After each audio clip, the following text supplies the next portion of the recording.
All right. Good morning to those of you on the West Coast. Good afternoon to those of you on the East Coast. I'm your host, Brandon Troy, host and co creator of Movers and Shakers Unlimited, and I'm joined by. Jerome Bourgeois, co-creator, co-founder, Movers and Shakers Unlimited. Yeah, definitely. Good afternoon. No, good morning for you, man. 12 o'clock, 12:30 over here. But anyway, Yeah, how's 9:30 Vegas, over man? here. How's Vegas? You win a lot of Uh, money? You can bring some money back, Not bro? yet. Not yet. We'll see. We'll Jackpot. see. We'll see. But yes, if you guys aren't aware, I am in Vegas. If you guys haven't been keeping track of, this week is, as you saw in the title, has been was the week of a CES, so the Consumer Electronics Show. If you're not familiar, introducing all the awesome things that are happening in the world of technology, that will be available to consumers, obviously. But before we get into that, at the tail end of the show, we're gonna get into this week in review. So the show in which we talk about the news bits that have made the rounds over the course of the week. And as always, before we hop into those stories, just to give you guys a couple of quick reminders, just know that if you guys are checking out the show now, first off, thank you for, watching us live. However, if you are catching it as an archive episode, that you can also keep track of the episodes and, the conversations that are being had with the show using that hashtag TWnRMNSU, as you noticed a little lowercase in there. But yes, TWnRMNSU, this week in review, Movers and Shakers Unlimited. And just know that you can also be a Patreon supporter with us as well. So you can find the link down below. And as we're talking about this link, I want to send a shout out to Jerome Bourgeois, of course, as always, for being a Patreon supporter for our show. Shout out, sis. Knew it was coming. All right. It's on vacation now. And thanks for the birthday card. My birthday's coming up. Thanks for the birthday card. Anyway. So with that being said, Jerome, let's hop into these news stories. First up, we did have some unfortunate news that dropped this week, having the news that legendary actor Sidney Poitier, of course, passed away at 94. Just to have, that news, he was such a hallmark, in not just in the entertainment industry, but even, beyond that, iconic, even with different movements, with the civil rights movement and things of that nature, being the first black actor to win an Oscar. What are your thoughts on us losing, this icon? Yeah, I mean, it's so sad. I mean, he made it to 94, so I mean that you got to say, I mean, at least that's still a pretty good run. Not that many people make it to 94, but yeah, I mean, he was such a innovator, a trailblazer. I mean, being the first African American to win Best Actor, in the male category. Yeah, that was that changed the game. I mean, in the article from Deadline, Al Sharpton says. Was quoted as saying he's like the Jackie Robinson of Hollywood. I mean, which you could say, because I mean, for winning, the Best Actor, Indeed, Oscar. Yeah, I mean, for was it Lilies of the Field? I think that was the film. But yeah, I mean, yeah, he's been, he's been such classics. Obviously, it was A Raisin in the Sun, Guess Who's Coming to Dinner, In the Heat of the Night, To Serve with Love, and he directed movies too. I mean. And then, like I said, not only doing that, being a part of the civil rights movement, like at a time when your career is on the line, basically. Like him and Harry Belafonte, and a few other actors, and obviously other sports figures, the ones who did. I mean, they were putting their careers on the line. Not that many people do that nowadays. Like you don't find that many people doing that to the extent that they did back then. So, he definitely led the movement for that. Especially for an actor getting political, becoming an activist. If it weren't for Sidney Poitier, you probably wouldn't have Denzel Washington, or you wouldn't have. I was just going to say that. So it's like he's the predecessor. He's like the predecessor to any movie star, African American movie star that came after that, or actor, and it just continues. But it's funny because I know if you watch any of those interviews with Jamie Foxx online, where he talks about how he was in the running, he was nominated for a Ray. for Best Actor. And he was saying like, oh, he was like wilding out doing whatever. And then he's like, Oprah calls him up and he's like, I want you to meet somebody. And then she like puts him in a room with none other than Sidney Poitier. And Jamie Foxx always tells a story. You can Google it, watch on YouTube. And he keeps saying that he does like his voice and everything. And he's like, Sidney Poitier was like letting him know how important that moment was for Jamie Foxx to be nominated to win for Ray.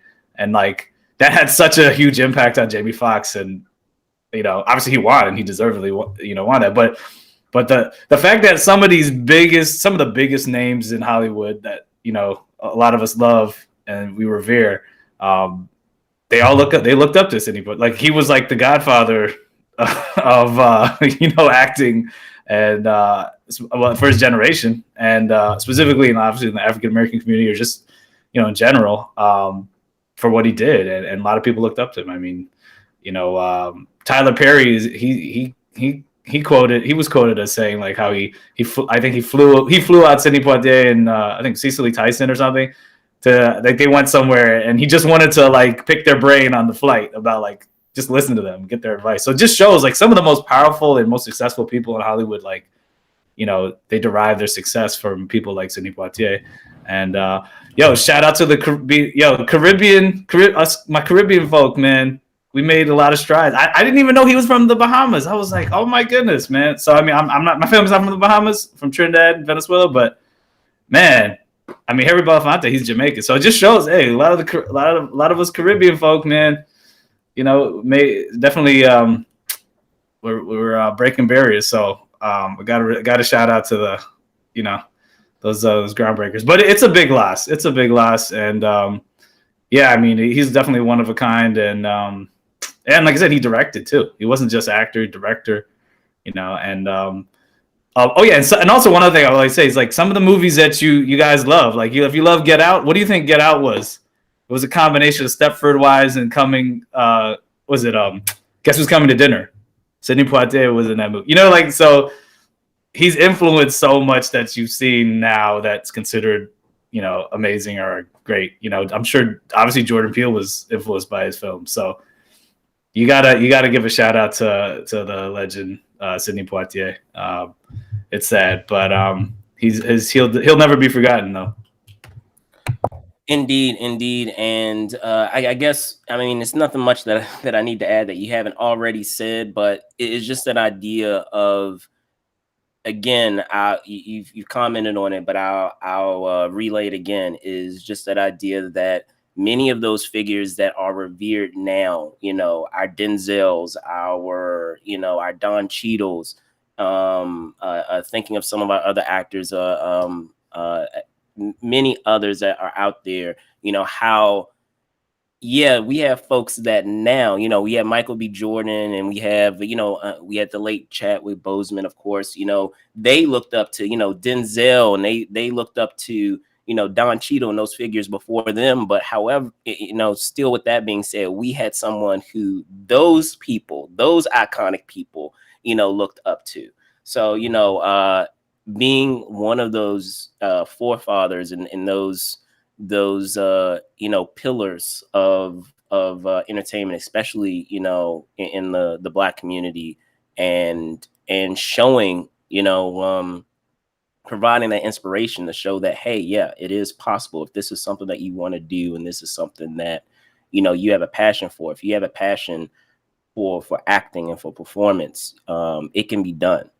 And to see, you know, you hear it all the time, but again, to see someone that looks like you know, it provides that inspiration for, you know, the next generation of you know, talented performers to, you know, to rise to that occasion. So, you know, it's a continuous cycle, you know, while you have an actor like Sidney Poitier, who, you know, inspired, you know, folks like Denzel Washington, as I said, like Don Cheadle. You commented on Tyler Perry, and then having that generation, you know, pass the torch to, you know, Michael B. Jordan and you know, the late great Chadwick Boseman, you know, who, you know, now that generation of actors, they're going to be passing the torch to yet a new generation that'll be inspired and provide their talents that we have yet to see yet. So it's just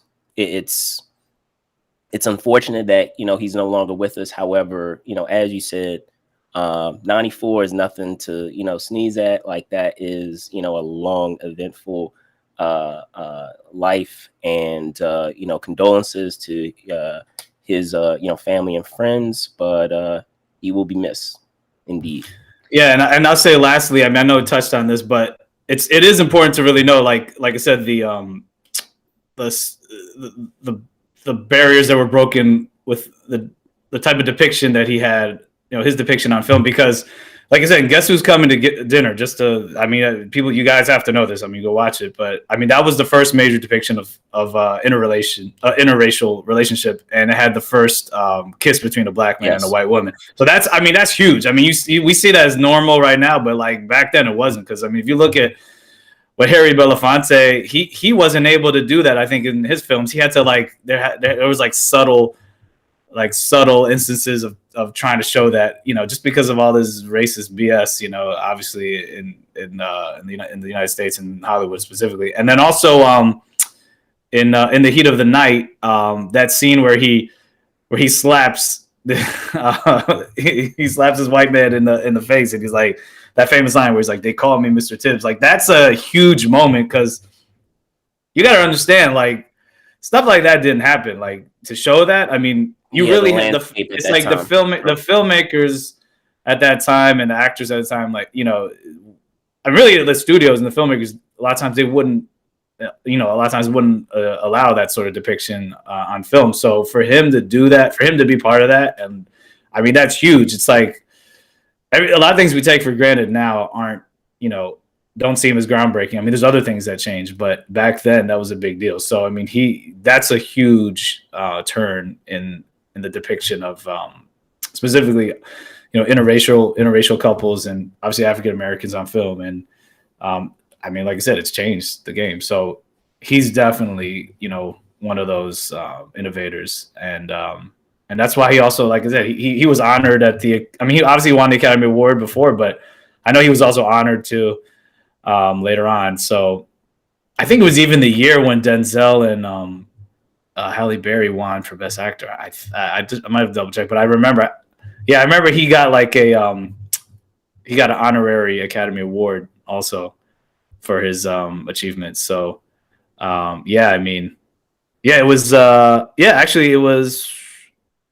in film in 2001. Yeah, so it was like right around that time, the honorary award for lifetime achievement. And also, like, he's received the AFI Life Achievement Award, and he was awarded the Kennedy Center Honor in 1995 and Presidential Medal of Freedom in 2009. So, and he was made Knight Commander of the Order of the British Empire in 1974. So, I mean, yeah, he's gotten all these accolades, and he deserves it. But rest in peace, Sidney Poitier, and my condolences go out to his family. Indeed. All right, so switching gears to the next story that we have. Over the course of this week, we got the story regarding the Sundance Film Festival as well as the Grammys. News came out this week that Sundance will be going virtual and the Grammys have been pushed back. Now, technically, if we're talking about the series of events and how it happened, the Grammys actually, in terms of dropping that news, I know we have it listed here that that Sundance, is going virtual, but sequentially, the Grammys actually dropped that news first of delaying their show, and it's for obvious reasons, but just to get into more specifics on that story for Sundance, in a story from Variety, based on with the growing concern over the Omicron variant, they decided to turn it into a virtual event. And likewise with the Grammys, for the same reason, they decided that they were going to delay the show. Now, for the Grammys, as it stands right now, we haven't received, according to the story in Deadline, there hasn't been a new date that's been provided in that regard. But Jerome, you hear about these two major shows that typically that happen, in the top half of the year, and their decision either in one case to go virtual and cancel their live show completely, and then in another case to just push the show back. What are your thoughts? I just think it's funny because you just said obvious reasons when you're at CES and obviously they don't care. So it's obvious depending on the state. Well, we'll get into that, but go ahead. But I'm just saying though, like you're at CES right now and it's going on and they're having a smaller, supposedly smaller scale back show. But then the reason why the Grammys is getting pushed back specifically is they were trying to have a full-fledged show at Crypto.com Arena, not Staples Center anymore. Yeah. And it's indoors, but they were really trying to have a full-fledged show. So I guess that makes sense. But it's also California. I mean, they obviously have stricter rules. I mean, I think rightfully so. And then Sundance, the same sort of thing. Even though it's Utah, they have it's a lot of people going to be there, and it's a lot of screenings indoors. So it makes sense. Now I know we're both trying to, I'm hoping this doesn't really affect Super Bowl coming out, but at least the Super Bowl is played outside. But I'm wondering. Hopefully not. Yeah. Well, I think it's still going to go on, but the Super Bowl is still played outside, but the events are indoors. So I think that's the difference. But we'll see. They might scale back stuff. But the Grammys, they were trying to have a full-fledged Grammys show, and that's a lot of people indoors. So it makes sense. Now, the problem they're going to have, I was reading another article, is that, I mean, it's going to be hard for them to get a new date because the Crypto.com is booked up like crazy. So they're going to it's going to be interesting to see what happens with that. But I'm sure they had, I would think they would have some contingency plan. Sundance, their contingency plan was to go virtual, and that's what a lot of festivals have been doing. I mean, which sucks because this is the second year they're doing it. And I just thought these stories were important to know because, this was an issue obviously in 2020. A lot of shows had to go virtual or they were canceled or postponed or whatever. And then finally we started getting some coming back in 2021, and then maybe it was hybrid or whatever. And then it's like we all felt like, hey, we just passed that. Now we're getting back to normal somewhat. And then we got the surge in the winter. So it's like every event that's happening, most of them, I won't say every, because you're obviously at CES, they don't care. These January, February events, at least January events, are kind of getting screwed just because of their timing. And I just thought that was really interesting. Now, it's just interesting to see how they deal with it because I guess Sundance, they just don't want to push back because I guess they can do virtually, but it kind of takes away the whole experience, I think, of a real film festival. And I feel bad for filmmakers who have their films there because they can't really do the real, Q&As and get that experience of seeing people screen their films in a theater. But Grammys, I can understand why, because, I mean, you're having performances, you're doing everything, and they want to have a full-fledged show. So, but like I said, it's really interesting to see how these different organizations that are having their events in different states, react to this Omicron surge. So it almost makes me think if this is something that's going to happen every year for a while, because it seems like this is our new normal. Hopefully it's not going to happen every year, but I feel like you got to, prepare yourself. It's almost like I wonder if next year they're going to maybe change some of these dates on purpose to give it a little bit of leeway for another surge or something. Or are they just going to, you just plan, I don't know, like really plan for a limited show every year, or I don't know, maybe they might just push back these events regardless until this pandemic has really subsided. So that's why I just thought it was interesting because we're seeing, and like I said, Super Bowl is coming up. That's the thing that I'm really excited for, but I'm just like, I hope it can continue like it's supposed to, but safety comes first. So, it's just crazy times. But yeah, man, you tell them. Luckily, Nevada doesn't care as much for CES. But anyway, so I'll say this. I have a couple of things I'll say on that. First off, like in talking about these shows specifically, from what I understand, and this is out of the story from Variety for for Sundance. They actually were, you know, all the way up to that last minute, they were planning on actually going live, and they even talk about in the story of some of the things that they were planning on doing. So to comment on it, according to the story, you know, they were going to require, you know, booster shots and ban of food and drink at screenings, and things of that nature. Because, you know, with films, right, some films right now, you know, give you an example, Spider-Man, that there was an encouragement that they could still possibly, you know, do the show. But I mean, I feel like this is still, you know, just under the circumstances as things are continuing to develop. It makes sense why they would do this. Now, in lieu, and I'll just tease this right now, but I'll comment on it further as we go talk about it later. Is for CES, I wouldn't necessarily say that they didn't care.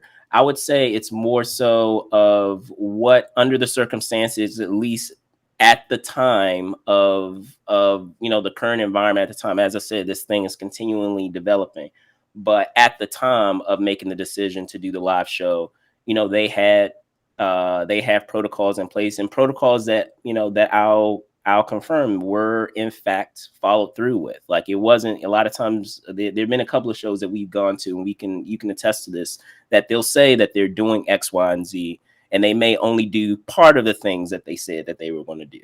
And I can't say that that was the case with this show. So I'll talk about it further as we get to the end, but I figure I'd just you know, mention that prior. Based I'm not saying CES doesn't care. I'm saying the state. It has to do with the state, man. That's what, like, you know, like, I'll send you the article. I'll probably send you, like, the backup for the Super Bowl. Guess what state it's in? It's in Texas. I'm just saying, the virus is not in just certain states. I mean, whatever. Like, I get it. There's more people in California. They have stricter, just like New York is stricter. Like, I get it, and that's affecting stuff.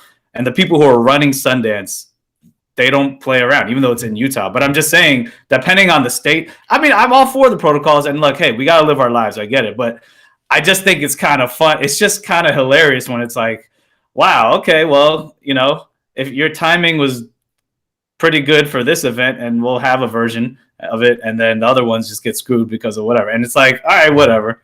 I mean, it is what it is. But it's also how costly, because you can't tell me that they're not canceling NCAA games. I was supposed to go to this game coming up on, I think it already passed, got canceled. It's indoors. It was in DC. You know what I'm saying? I'm just saying, it's like, you know, I mean, obviously they got to look at the numbers, and I get all that. And some of the major sponsors I know pulled out of CES because of that. But whatever. I mean, hey, I'm glad you're able to go too. I think that's great. But it's just like, it just kind of sucks, like, depending on what you're trying to go to and the timing. And then this seems to be a normal thing now every winter, because people are obviously coming together. And if they hung out maybe together during Christmas or the holidays, and then, or New Year's, and then if it's been spreading, and this is a more transmissible variant, obviously, this Omicron. So that's affecting everything, you know. And like I said, hey, in the end, safety comes first. Like, I'm not going to say, you know, no one should have to be hospitalized or get sick, or, you know, obviously, you know, we don't want anyone, you know, you don't want people to die or anything, or, you know, because of this. But for just going to an event, yeah, that, you know, safety always comes first. I just find it funny how, like, we're in this world now where, like I said, depending on the state that you're in, or the event, where that event is being held, is going to determine a lot of times if it's even going to happen, you know. So that's all I was saying. I got you. And you're lucky, like I said, you're lucky CES is in, like, Nevada, and maybe the situation is different or whatever, and the timing. Like, but I bet you if CES was in California, it probably would have been canceled or virtual. I mean, it's just a fact. It'll be the interesting. It's just a fact. I mean, that's just what's happening. But switching gears from these two shows, one, as I said, that is, as you can see, there's going virtual, and the other one being pushed back. Switching gears to the world of streaming, if you will, with HBO Max. So over this week, the news came that HBO Max added, you know, well over 73 million subscribers in 2021. Now, according to the story, and the story is out of Variety, There are a couple of factors that go into that. There's some that automatically come to mind for me, but at least in terms of what the Warner Media CEO has commented on, it's been, not just because of new content, it's been because of new markets, enhancements, product experience. I have my own thoughts on it, but Jerome, you hear this. What are your thoughts on this news of them, exceeding, their expectations of subscribers that they've gotten in 2021? I think one of those is the main reason why, which is content. Like, if you're going to show, like, let's be real. Like, I give HBO Max. I mean, I give them credit for what they did last year, even though it was kind of like the most popular thing. But yeah, hey, it worked. No. I mean, no. I think it was popular, but I just think it was bad for filmmakers. But whatever. They're the company. They're the distribution and finance. I mean, pretty much they finance most of those movies. I mean, maybe they could have co-financed, whatever, but they distributed them. They got to make the decision. I mean, how HBO Max let their filmmakers know about the situation obviously pissed off some people. That's why you see Christopher Nolan doing his next movie, I think Universal. But people who don't look, either people who don't really go to the movie theaters that much last year, or don't want to spend the money, or didn't want to go because they didn't think, obviously they didn't want to go for safety reasons, or they're cautious. I get it. They lucked out a lot last year if you had HBO Max or someone or an account or whatever, because I mean they released all of their big blockbusters online. I mean on the streaming platform. So that was amazing. Like, that was never done before. It's the first time we're seeing this for an entire slate. And I'm sure that drastically impacted everything. I mean, if you're showing, and they had, like I said, a lot of them, they had a lot of quality movies on there. Even if you didn't like all the movies, it doesn't matter. They were big blockbusters. They had name brands behind them. So this shows that obviously that worked. I mean, they did lose some subscribers from that Amazon Prime deal, like this article says, but then it seems like they made up for it because of international markets. So that's good. But there's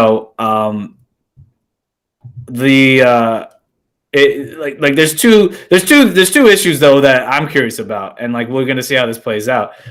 I know HBO Max said, like, they were saying that they weren't gonna repeat this year, supposedly, because of the pandemic. But who knows now, because people are still not. Some people can't go back to work. Like, they're getting more strict again. So I'm wondering if that might change again. Like, even at my job, it's like they don't want us to come in. And then also, are they making enough money from these subscribers? Which I think in the long game is yes, they will, and it's a better type of revenue source where they don't mind losing out on the box office and paying their filmmakers a premium or bonus because of that. Because I mean, we've seen that happen. Like, I don't care who you are. I mean, just look at the numbers. You could go on Box Office Mojo, wherever. I mean, the Suicide Squad was an amazing movie. It didn't do that well in the box office. And even the Matrix Resurrections, which is a disappointment to me. And I know, whatever, we had our discussion. That didn't make that much money either at the box office. Now, internationally, I think they're probably making a decent amount of money. But, it definitely, no, I don't care who you are. You can't tell me that this plan did not impact certain films, or most of them. I mean, I don't know what the numbers with Dune. I'd have to look at that. But I know definitely for In the Heights, I'm sure that impacted it, even if since it was a musical and maybe people aren't watching musicals that much. But, I guess as long as the filmmakers that they made a deal with, they're giving them a substitution for the money they would have made at the box office. I mean, you might see this happen again. But I'm curious to know which filmmakers, if filmmakers know this going in, I guess if the money's right, would they agree to this again, this type of distribution deal? It's going to be interesting. It remains to be seen. But I will say, from the consumer standpoint, and from people who like to watch movies at home, how are you going to deal with those people who like this? And then you take it away, and then you're going to bring it back? I mean, is it going to affect the numbers next year? I mean, I don't know. Maybe that's why, like I said, a lot of these movies that they're producing, like Batgirl and some other ones that are going to be specifically for HBO Max, that'll continue to encourage people to want to subscribe because they're only going to see it on HBO Max. So it's an interesting time for them, but I feel like that strategy did work. But if they're not going to continue it this year, are they going to continue the growth? And are people going to demand that they want this same type of release for films? And is it going to spread to other networks trying this? Because I know some people tried a little bit. Like, what is it? I think NBC Universal with Halloween Kills? I think they released it. Yeah. And I don't know that. And I think Paramount actually was done. Paramount No, I don't think I feel like Paramount did do it. No, they tried. You know what it is? That's they right. didn't. No, what they did is some movies that were supposed to come out like that Infinite. It just went straight to They just. So I mean, I don't blame them because it's a pandemic. It's hard, but I just really this is what I think we need to look out for. Like I said, is HBO Max gonna keep their word and not do this again? So movies can do well in the box office, or are consumers gonna be like demand that they do this again? So I'm just curious to see how that plays out and if it's gonna spread. Because that changes the game. I mean, it really does. But I would say definitely work for subscribers. Yeah. So I mean, there's something to be said about them making the decision to do this for their 2021 slate. And just like you were saying, it'll be interesting to see what happens with subscribers or the consumer base if trend-wise this is something that there's a desire for there to be more of. However, something that you said, it raises something else for me in thinking about how this could still potentially become a problem down the line. So even if I'm thinking of this, it would be really interesting how this develops is even if things trend in such a way that consumers, are more interested in receiving the content, out of the comfort of their own home, will HBO still be able to recover a lot of those relationships that they damaged as a result of what they decided to do with this 2021 slate? Because the only reason why I bring that up, a lot of times that we've had on the show, we've always done a lot of stories where a lot of companies, organizations are like trying to secure their talent long term and giving them these major deals that are like lasting 5 years, 10 years, for them to produce content for them. And so if you change the dynamic of consumers watching your content out of the comfort of their homes, that's great. But that's a nice, short-term win of having all these subscribers. But will you have the talent there to be able to produce it, to keep them happy, to keep, that consumer base happy, because you damaged those relationships in what you did in getting, that subscriber base. So I'll be really interested to see how that progresses forward.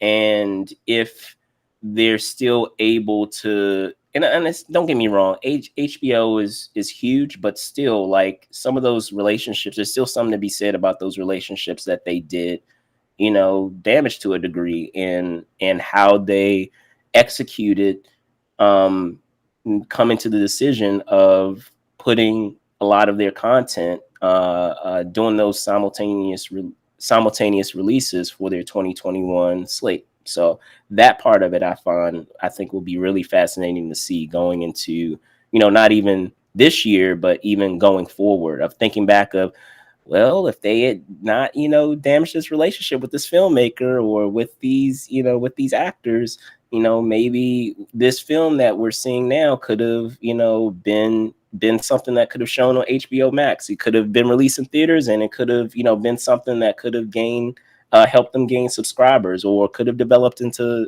some other content that, we just will never know now because of what transpired. So, but any final thoughts before we move on? Yeah, I would just say, Go ahead. Okay. Yeah, I would just say, I don't think that would be as much of a problem as long as they're upfront with people, because that was what I think it was. It was more about, like, you're telling people one thing and then you change it. Now, the thing is, those movies were specifically budgeted so they could do well at the box office. And obviously they are. I mean, some of these movies are still doing well internationally, but it's still a loss of money. I feel like if HBO Max markets, if they specifically market to filmmakers like, hey, like our HBO Max is like our Netflix now, come make a movie for us or whatever. Because I mean, they've secured the talent when it comes to TV. I mean, what's it? Even though Issa Rae ended Insecure, I mean, she has another show coming out. Like they're not at a loss for talent. Everybody wants to do business with HBO for like at least TV stuff, and it wasn't even really HBO per se that was making the movie decisions. I mean, like that was Warner Brothers that had these movies that were ready for the release in theaters. But then because they have the HBO Max component, and obviously the pandemic, they're like, all right, they made that decision. But now that AT&T, like I said, they pretty much released the Warner Media part, and it's Warner Discovery now, whatever Discovery, yeah, whatever that that new merger is. Yeah. It's interesting to see I'm not saying they don't have money, but I have a feeling they still can't compete with with Netflix when it comes to just financing a whole bunch of stuff just for HBO Max. So that's what's going to be interesting. It's like, a lot of those traditional media companies, they specifically give those big budgets, for films that they need to make money also from the box office. So it's like, are they going to spend that type of money just to increase subscribers for their streaming platform? That's going to be interesting to see, because that was the allure of HBO Max and what they did, because it's like you got to see those huge movies that weren't supposed to be on the streaming platform, but then you got to see them. So it's like, and they were already brand name properties, as opposed to Netflix having to just like create their own stuff, so that kind of gave them a leg up. But I'm like, how much how much are they going to be able to repeat that or continue that? So it's and convince people to want to release their film that way. But I think they could if they're going to spend that type of money. But are they going to want to spend that type of money for everything just to be on HBO Max? That's what I think is going to be interesting. Because if you think about a lot, we were talking about this on other episodes too, and it like Netflix. Obviously, when something comes out on Netflix, it's going to be on Netflix. But they do have deals sometimes where some of those films will be in like limited release in theaters. But like I said, it's not going to be, worldwide. You're not going to see it in most theaters, because the whole idea is they don't. Why is a theater going to want to really play most of these Netflix films when people are going to watch them on Netflix? So, but I still think it's cool, because I would love to. I saw The Irishman in a theater, but it was at like a independent, one of the smaller theaters. So I think that's going to be the main struggle, the main battle between these types of companies, and we'll see what happens. But yeah, I just think ideally for me as a filmmaker and a consumer, I like the idea of like, hey, it's in the theater, give it some time to see how it does. Maybe give it a few weekends depending on how it does, and then you could keep it in theaters a little longer, at least maybe like a month, and then boom, go to the streaming platform. But simultaneously, I mean, I don't know. I just feel like if you're going to simultaneously do this again for anybody, it's just like, it's making me pick or choose. Be like, all right, do I really need to see this in the theaters, or I can just watch it at home? And it's like, what movies you got to ask yourself, and we both know the answer to this. What movies do most people want to end up going to see in the movie theater? Just look at Spider-Man No Way Home. Go look at Spider-Man No Way Home. The pandemic didn't stop people from going to see that movie. There's a reason why. People want to see that in theaters, and there was, they don't care what the hell's going on, So it's like that's what I just feel like the smaller films, they're gonna suffer even more if you do something like that. And I mean, that's the reality we're living in. But yeah. Let's see if HBO Max keeps their word or to do this again. Indeed. Anyway. So the next story that we have is, over this week, also talking, in that world of business, if you will, because a lot of, what we were talking about towards the tail end there of the last story, deals with, business with entertainment, with CW. I know it's been talked about this week about them selling, and over the course of this week, it was dropped that Nexstar Media Group is interested in acquiring a majority stake in CW. So just to talk about it a little further, be more specific. So in a story out of a Variety, excuse me. As I said, there's been a quote unquote a for sale sign up at CW, and Nexstar Media Group is actually one of the leading contenders to acquire a majority stake in the broadcaster of CW, which is owned by Viacom, CES, and Warner Media. Now there have been a couple of reasons, as is stated in the story, as to why that is. So one of them being is that Nexstar apparently is an affiliate group for some of the shows that we have on CW, so Riverdale and Walker, and then additionally, in a different reason that was indicated is that in doing so, it would provide them obviously with some increased influence over the network's programming strategy and things of that nature. So Jerome, you hear this news of them being able to get a majority stake in CW, and what are your thoughts? There are some thoughts that I have that it gets into some other things as well, which I found fascinating, but I'll punt it over to you first. I just found it interesting with this article. I mean, I think it's always amazing when you hear about some of these other companies buying like portions of or a network that maybe like I said, it's just it's a certain portfolio of assets that a bigger company might have. So but what's interesting is, I mean, I just didn't know that. I mean, it's interesting, obviously Viacom, CBS, and Warner Media, they had this this co-venture relationship of owning the CW, but I didn't know the CW. I mean, according to this article in Variety, they're saying the CW wasn't profitable for them. So to me, that's what I think is going to influence this deal if they're going to go through it, which is kind of weird because I would think that, if they have so many of those shows and they have all these hits, but I guess it doesn't matter. I mean, maybe they're breaking even. I don't know.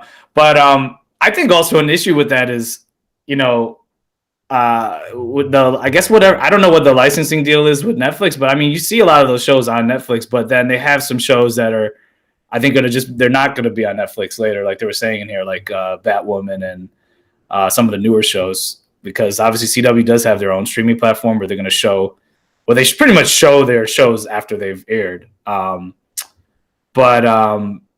I mean, I think it's good for them to try to take advantage of their properties, and someone who needs more content in this demographic and wants to get into streaming. It just shows that that's definitely persuasive to someone who's trying to get into the game, because I mean obviously TV is traditional television is dying for the most part. That's why you see, I mean, like I said, this is, if Nexstar Media Group is considered the the largest TV station owner, like, they have to think about the future too. So and like I said, like in this article, they're talking about how like the CW is not even, obviously, I mean, they have a lot of shows. I mean, don't get me wrong, I mean, and they have a big fan base, all those DC shows and a mix of stuff.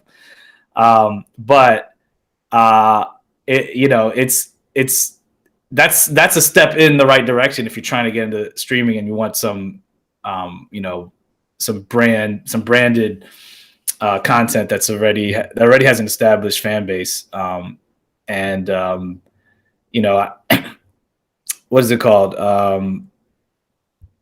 They said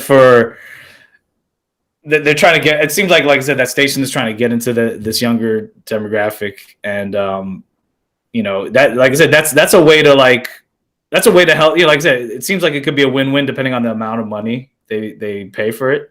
They get that majority stake. Because like I said, if Viacom, CBS, and Warner Media weren't making money from CW, which I still think is hilarious, it comes down to business. I mean, if the price is right, they're going to do it. So, yeah, I mean, I just find, I'll just say this, that I just find it interesting how like it just seems like, because I've watched stuff on the CW's their app, their streaming platform, and I'm like, I would think that they would just charge me, unless, I mean, you tell me. I don't think it's changed, but like I would think they would try to do that themselves and like have a price point, and maybe that's what Nexstar is going to do. But it's like, you know, I guess I have to wait until this Netflix deal runs out or something. Maybe they can do that better. But then if you look at this article, it seems like depending on who produced the content, they're going to have some of those shows on their platform.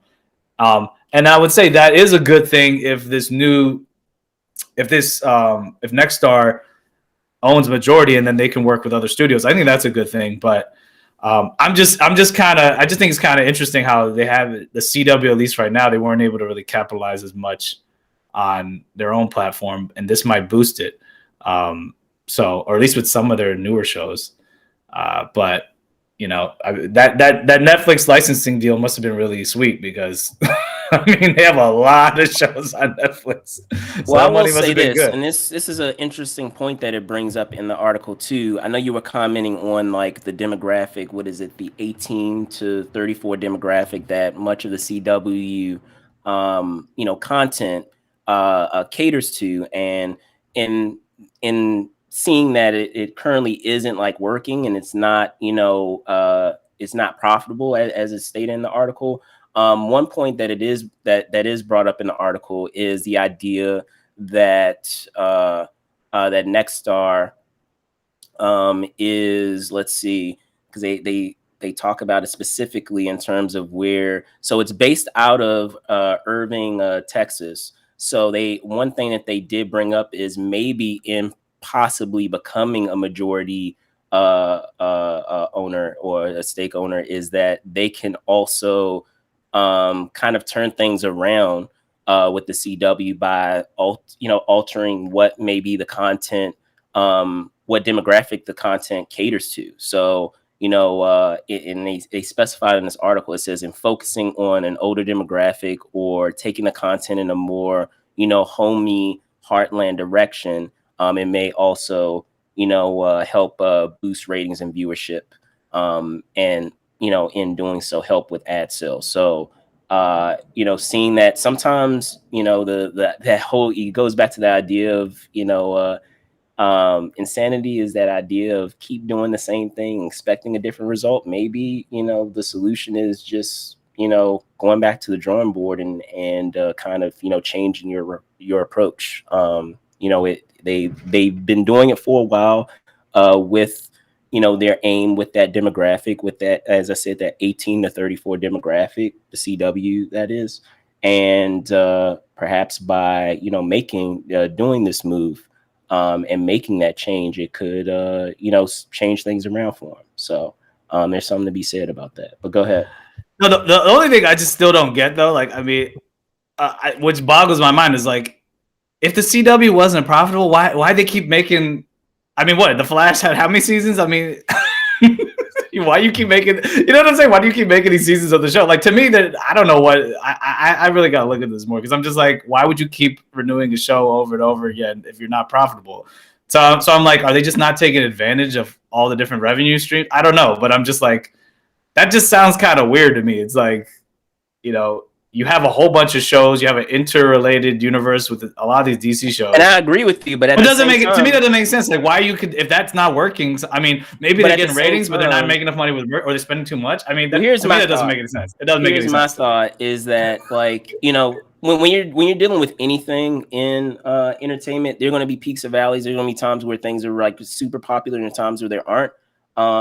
Same goes with, careers, because in speaking with actors all the time, they talk about that. So I guess with my thought process is that, I agree with you, perhaps at one time it was very, profitable, but at the same time, there's something to be said about a lot of these shows going to the wayside. So, I mean, like, a lot of the shows that were a part of, as you said, the shared universe, have ended because, like, for a multitude of reasons, whether it's, just, creativity, like, they get kind of dry in terms of, creativity of taking the story forward. And it's documented. Like a lot of these shows, you know, as they're getting towards that tail end of their run, they're starting to, you know, fall off with their viewers. So there's not much left of you know, the shared universe as it stands now. I mean, I know that there are a couple of shows. I keep seeing a promo for I'm brain farting on the name of the show, but I know it's DC.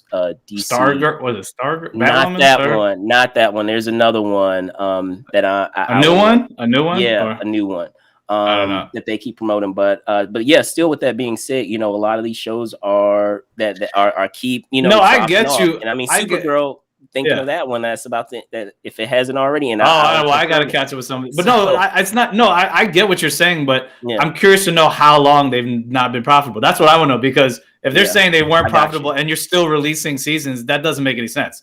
Like, you know, when a movie franchise doesn't do well, they don't make another sequel. They might wait a while, then they'll be like, let's reboot it. Let's reboot another, but they don't continue. So either this is just recent, it's not profitable, or there's something going on, like with the accounting, or I don't know.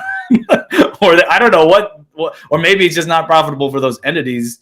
Maybe, or maybe CW was making some money, but then I don't know. Like, but it's owned by those other two entities. So to me, that just doesn't make sense. Why would you keep continuing a show if it's not profitable? So I'm wondering how long ago it wasn't profitable, because that wouldn't make any sense if you're going to keep making all these shows. Like, it's crazy. But I mean, whatever. Hey, that's probably why they're like, yo, we got to make our money back somehow.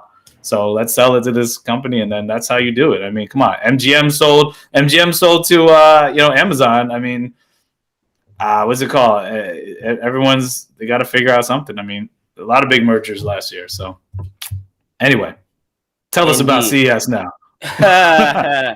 All right. So yes, as you guys saw in the title for this week's show, we had CES happen in Conda this over the course of this week. Officially started on Wednesday, but you know, obviously, as you know, being someone who was fortunate to be able to cover the show, they do have media days on Monday and Tuesday, so you get 2 bonus days, if you will.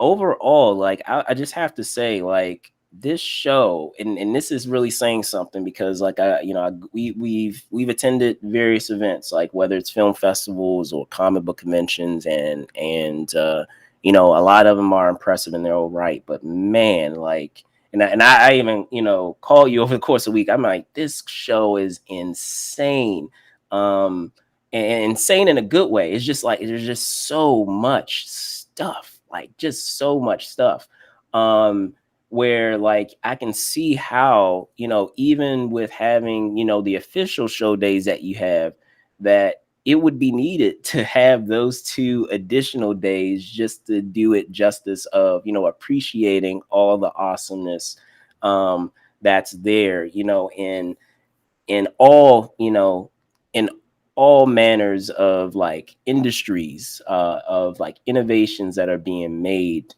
in terms of technology. It was quite mind-boggling. Just to tease a couple of them, and a couple of them, you know, you actually can check out right now as I speak on Facebook. We had some live interviews, and there are actually more that are coming on the way, because there's just that, as I said, it was just that much stuff. So you know, be on the lookout for that, because I'll be doing some more interviews even beyond this week. But just to tease a couple of things, I mean, we had you had a massage chair that was you know, voice activated, and you know, basically acted as like a massage assistant, and could like massage your whole body and actually like stretch out your entire body, which was kind of crazy. But it basically, like, they have like compartments of it that massage like your arms, so it actually hold your arms in place and massages like your arms. Like, when you're demoing the massage chairs, you have to take your shoes off because it actually massages your feet.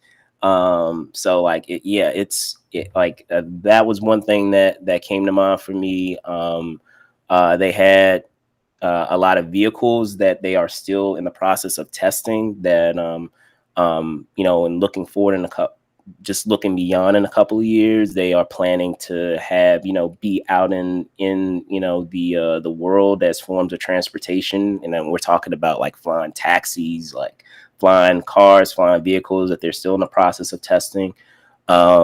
They had some robotics, you know, and be on the lookout because I with all the stuff that happened, I'll probably be doing some major content dumping, you know, with on Instagram and some of our other forms of social media too. So be on the lookout there as well. But they had like a robot that could, you know, have a full blown conversation with you and, you know, chat with you and remember your name. So it was quite amazing. And in comparing it with some other shows, like give me an example, like Comic-Con, you know, they always talk about Comic-Con being like a major mecca when it comes to pop culture, and how, you know, how much real estate, so to speak, that it takes up. So, you know, the convention center for San Diego is pretty massive. So, you know, they normally have a lot of their exhibit hall space utilized for that. And then they use pretty much all of downtown San Diego for a lot of like other exhibits and things. And they'll have some media related events in the corresponding hotels. Now with CES, with it being in Vegas, of course, they utilize pretty much all the casinos in some manner. They use many of those casinos that are on the strip for some of their exhibits, and they use multiple. If you guys have never been to the Las Vegas Convention Center, it is massive. They used multiple floors for exhibit hall space. I want to say I went to at least 3 or 4 different show floors that were comparable to, you know, the size of you know, some of those convention centers that I just named prior. So it was mind-boggling. But Jerome, did you have any questions? Oh, wait, that's also with like Facebook and some of these big companies dropping out. Yeah. So I can only imagine if they were there. So if they were there, like, I'm like, goodness, I can't imagine. That's and they still didn't even use. Here's the crazy thing: they still didn't even use all of their show floor space. So that's crazy. I mean, no, I would have loved to come, man. I mean, and I haven't seen all. I want to say I had a chance to see maybe 75% of it because there's just that much awesome stuff there. So maybe I'll really try to make it out next year. I mean, I kind of was in a situation where, you know, had to wait till my PCR test results are coming back. So I'll try and plan not to hang out too much before. But yeah, I mean, I'm just praying that Super Bowl is good. Right. But no, CES looks great, man. I'm glad you're able to go and check it out. I mean, yeah, your second time in Vegas, got to see another side, right? Indeed. You know, but yeah, no, that's also the beauty, I think, of Vegas. Like, you know, they have all those conventions, and it's like, obviously, okay, you have the casinos and everything as a good background for like, you go to your convention, then, you know, you could hang out.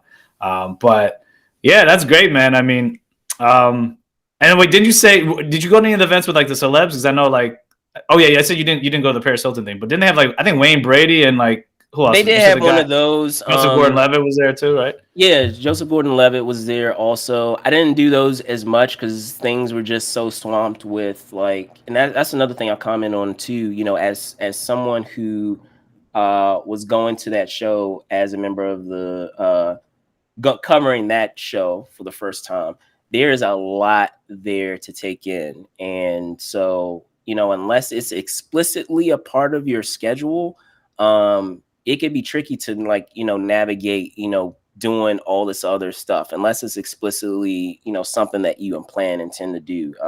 One thing that I will say that is good about it though is that that they have, kind of similar to some shows out there. One show that comes to mind that kind of does it similarly, just not on the scale of CES, is, I would say, Dragon Con. Dragon Con, they do have an app where, you know, you're able to kind of keep track of, you know, the schedule, all the programming things that are going on, the RSVP for things. So that way you can kind of look at things at a quick glance of everything that's happening that day that you said that you wanted to do. And another thing that is cool as well that I can't recall that they have on the Dragon Con app, which would be also a cool feature, but they have this on the CES one, is that you can call, or I should say, you can message and reach out to exhibitors that are at the show because they're all a part of the programming piece. So like, you can search up a certain organization and it'll pull up all the exhibitors that are there for that particular company. And, you can message them and say, hey, like, I would be interested in doing, this, or where are you guys located? Like, you can actually, now obviously it's up to them on as to whether they respond back, but you at least have that access to be able to communicate with them or contact them directly, which is really cool. And they have a scheduling component of it too, where you can actually, just like you would do with like Google Suite, you can actually schedule the interviews that you're doing and include them in that scheduling process. So that way they are notified on the app and they can access it just like they would do in like Google Suite. Like, how you have on a Google Calendar, you can include them in an invitation to do the interview. So that way, you can confirm it, with those guests, which is really awesome. I mean, don't get me wrong, email is great, but to have it also confirmed there and to be able to have all of your interviews there versus, relying on, which, I mean, I do this all anyway when we go to shows, and we do this all the time whenever we're going to shows, that we try to make a Google Calendar and a breakdown of what our schedule is, but to have it in another place too is really awesome. That's great. Hey, well, tell us about, I know you were already posting about the parties. Those were good too. Well, okay, tell us about the parties a little bit. I know you talked about it, but then also, like, what were your highlights of the whole show too?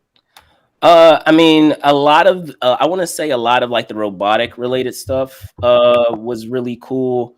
And then one of the things that like I like, and I'll be a little selfish about this, but in being, folks that with us, but being folks that are content creators, of seeing, what is, new in that in that arena, and some things that that you can utilize in your own in your own repertoire, if you will, in terms of like products or tools that you can have whenever you are doing a show. So like the different types of mics that are available, the different types of kind of, I guess you could say, kind of mobile tools that you could use at your disposal with some of the things that you already use every day anyway. So like tools that can be compatible with mobile phones and still creating that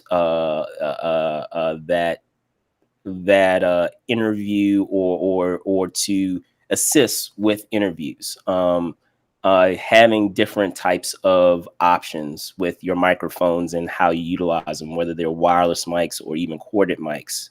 And then I was going to say, in regards to like the events, there's like an embarrassment, I want to say, of those events, because you basically are over the course of the show given the lineup of a lot of what those events are, and it's just a matter of timing. Like if you're able to reach out to the necessary party to find out about the event, and then the chances are high that you'll be able to get to that event. And then if not, I mean, it's Vegas. Like it's hard not to have anything to do in Vegas or to be bored in Vegas. So the only thing that I would say, and this is just a small thing, is that I just wish, and there was some signing here and there, I just wish that there was more signing in navigating certain places, because you, as I said, in terms of the real estate that's used, they're using, covering a lot of ground, whether it's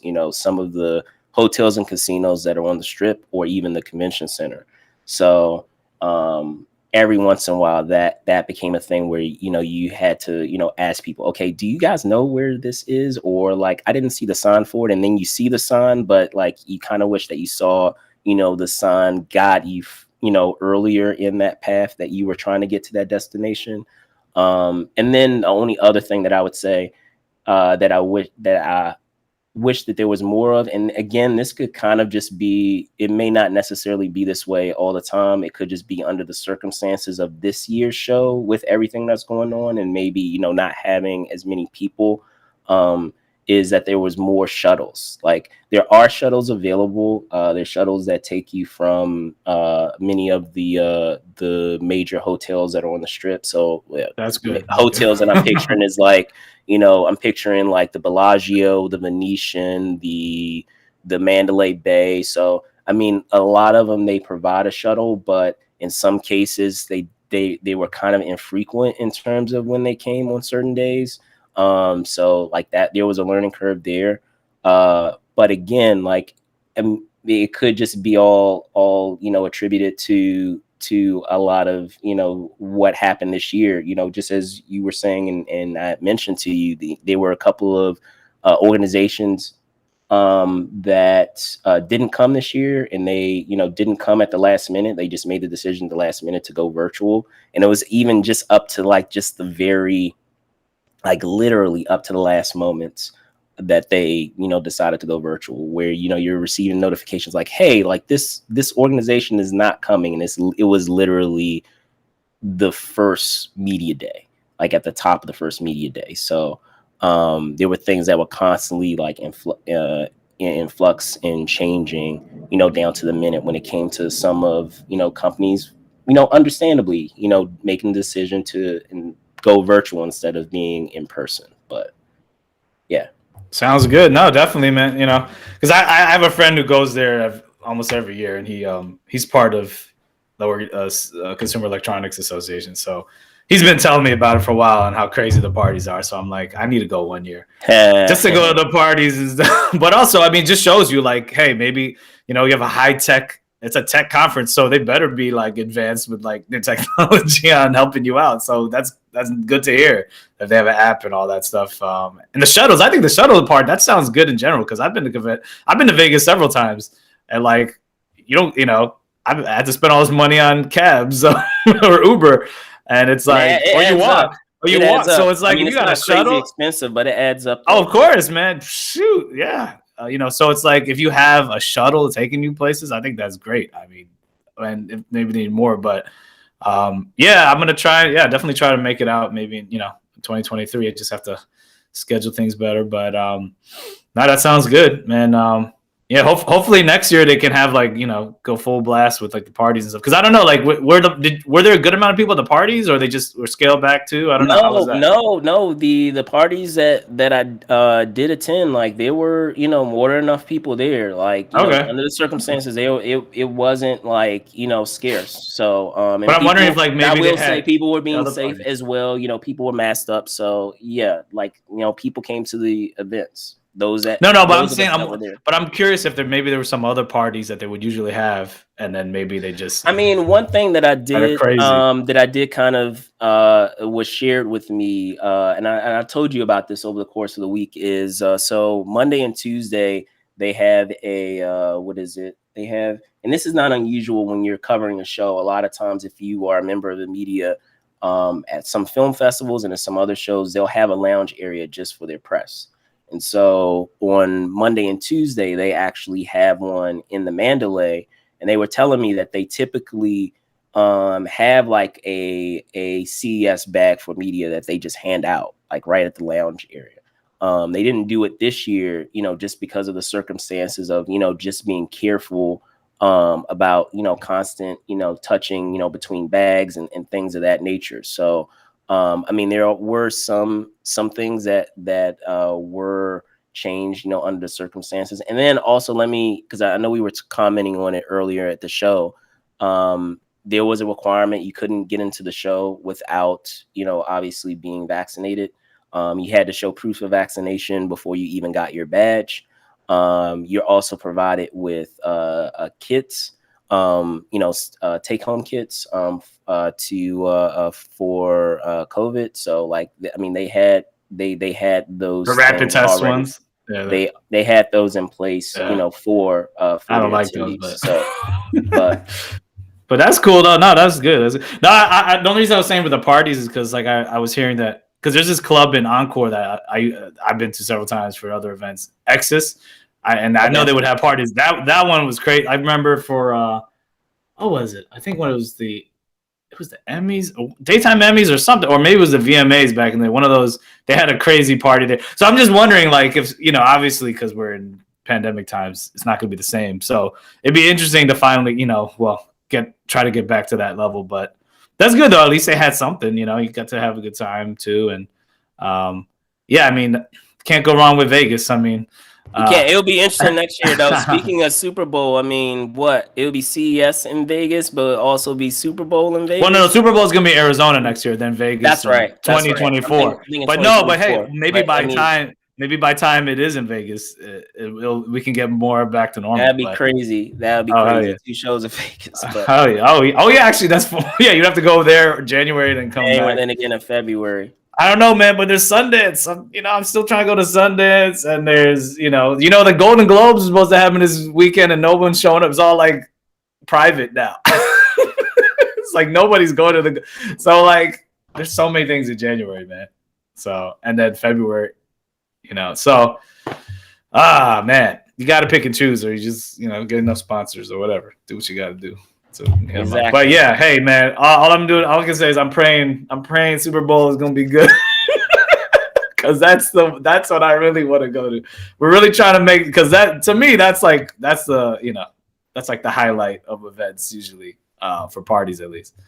Yeah, there's so many things to go to. It's good to switch it up. I like to always, if we switch it up, and cover different events so people can get an inside look. So. For sure. That's what we gotta do. But yeah, that's good. You had a good time, and then hopefully we go again. We go next year. Indeed. All right. So as always, thank you guys for watching this episode of This Week in Review. I'm your host, Brandon Choi, host and co-creator of Movers and Shakers Unlimited. But I will punt it over to JB. Go ahead. Yeah, so definitely thanks for watching. You can find me on Twitter and Instagram at JW Bourgeois 21. We're also on Instagram for Movers and Shakers at Movers Shakers Unlimited. You can see that up there. And also for our Twitter and Facebook, you can find us at Move and Shake UNLTD. And if you want to be a super fan, support us on patreon.com, like Brandon said earlier, patreon.com/Movers Shakers Unlimited. So, like us, follow, share with your friends, subscribe on YouTube. We love bringing you this content every week. Like I said, we go to fun events. Like Brandon was at CES. We're playing. Well, already the cat's out of the bag. Super Bowl's the next, but whatever. This is what we do. We like talking about these topics. We like going to these events, and we like to have really good guests on our show. Obviously, this is not the only show we have, but let us know if there's anything you want us to talk about. If there's any show you want us to go to, and or just give us feedback, so we always try to give you guys stuff that you're interested in seeing too. So this is stuff we love talking about, love doing. So that's why we do it. But indeed. we're always open to new ideas. So I'll pass it back to you, BT. All right, man. Fair enough. Appreciate you. So yeah, thanks again to JB for joining as always on This Week in Review. As I mentioned before, I'm Brandon Choi, host and co-creator of Movers and Shakers Unlimited. You can find me at Brandon Choi ENT on Twitter, and also Brandon Choi _ENT on Instagram. And just as it was just teased and mentioned before, we do have other shows that you guys can enjoy as well with some of the other awesome team members that we have. So just to give you an idea, we have Rediscovering the Federation, a Star Trek Discovery Chat, which happens on Saturdays at 12 p.m. Eastern Standard Time, 9 a.m. Pacific Standard Time. However, we're on hiatus with that as Star Trek Discovery is currently on a mid-season break. So we will be back with that and announce, our returning date with that, which will be in February. And then, of course, tomorrow on Sundays, we have our Expand show, which is On the Juice, or OTJ, if you will. happens on Sundays at 12 p.m. Eastern Standard Time and 9 a.m. Pacific Standard Time. So check that out. It's typically right here on our YouTube channel happening live. So you can, be a part of that conversation just as you are here with This Week in Review. I figure I mentioned those shows, but OTJ, as I said, will be tomorrow because it is not on a mid-season break. They will be back with us. With our Discovery show, we have Josh Pritchett and Chris Pabon, and with The Expanse, we have Matt Neslonic and Michael Pia. So, be sure to check out those shows if you are fans of either Star Trek or Expanse, because I know sometimes after every single week, you are just pining, especially with those shows of discussing, what went down, in that episode that just aired. So you can use those shows as an opportunity to, share your thoughts or to, discuss the show. So feel free to do that. Lastly, as I mentioned before as well, we currently have CES content that's up right now that you can enjoy, whether it's some of the stuff that was on the floor on our Instagram, as well as interviews, not just with some of the official exhibitors there, but with a couple of startups that you can enjoy with our Facebook Live interviews. And there are more that are on the way as well. And then, just as Jerome said, we have Super Bowl coming. So, again, thank you guys so much. Appreciate you guys checking out the show. Make sure that you guys, like and subscribe. Building up some great momentum, but also, looking to you guys to help continue that momentum as well. But other than that, as I said, Brandon Choi, host and co-creator of Movers and Shakers Unlimited, and it sounds like we may have some more. Jerome, you want to? Oh yeah, no. Lastly, just want to say thanks for watching our 45th episode. So we're at 45, Indeed. Almost about to hit the big 50, big 50 soon. So right. Oh yeah, just letting you guys know it's a 45th episode. So all right. So with that being said, that wraps up this episode of This Week in Review. Be safe out there, and see you soon. Peace. Peace out.